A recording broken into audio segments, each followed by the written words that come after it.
Alam niyo ba, itong si DJ Big Boy, hindi lang shoes ang kino-collect. Marami siyang mga laruan na hard to find. Diba? Very hard to find. Ano ba yung mga pakita natin ba? Ito, katulad na itong pinball na Supreme. Ayan. Ito ba, bago lang sa Louis Vuitton. Pero hindi siya laruan. Thank you, ha. Ay, hindi mo! Akala ko ito yung giveaway nito. Hindi po birthday mo! Wow! Pasok tayo sa toy room. Toy room na. Aliw na aliw si Mio doon sa pinag-uusapan namin. Sobrang aliw. Entertain na entertain siya. Wow! Ganda naman dito. Ano naman itong mga toys na to? Mas matanda parang din. Oo, ito yung kay Murakami ah. Pero ito juice katulad ng dati, dinokollect mo. Graded ngayon sa $3,000. Ganyan lang? Oo, graded siya pero kita mo graded siya na 80, sobrang mint niya. By the power of Grayskull.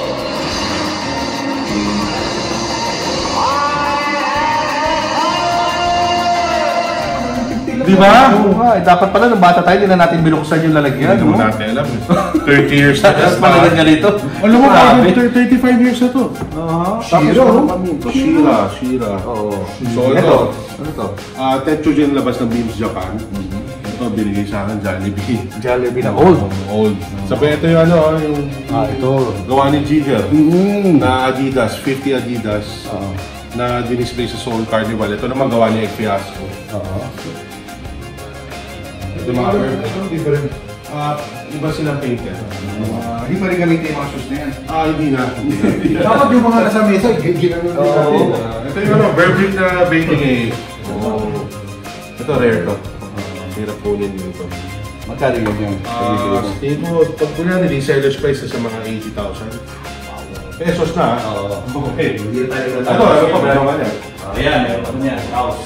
Ronald Ventura, Nito Cristo, ano analysis natin. Yan yung exclusive na Anito Cristo sa Secret Fresh. Yun yung kanyang gallery. So, ito na yung mga toys natin. Ito, Sorayama ba to? Sorayama na luma. Nung hindi pa siya gano'n kasi, hindi, dyan siya nagsimula eh. Sa mga parang US, sa parang bus style. Tapos may Japanese na gumagawa sa kanya. Para puro metal na. Metal na. Parang yung ginawa sa Louis Vuitton. Sabi nga nila, ginaya raw siya. So ito yung mga toys natin. Nakakaiba siya. Wow! O G.I. Joe, Cruise Prime, tinukot sa Diyos.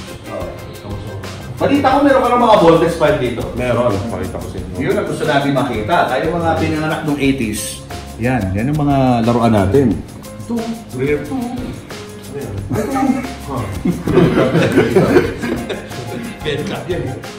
So para makita nyo yung pinakaunang Voltes 5 na nilito. Eto pa, ha? Tingnan nyo. Kung sa mga collector ng Bear Bricks, tingnan nyo naman. Meron siya dito, vape na Bear Brick. Ito, kalalabas lang ito pero sobrang taas ng presyo. Kasi gawa ng ready-made yan eh. Oo, ready-made.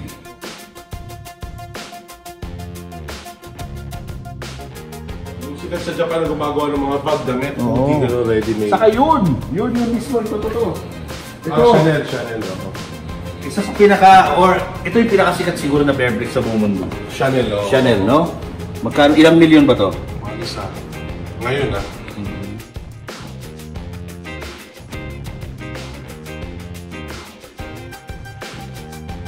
Of course, Tito Ben.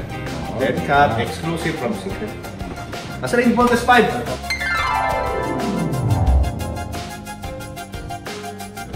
Ito ang pinakamunang Voltes 5 sa lahat plastic pa na sabi nila 8 lang daw sa mundo yung buong buo.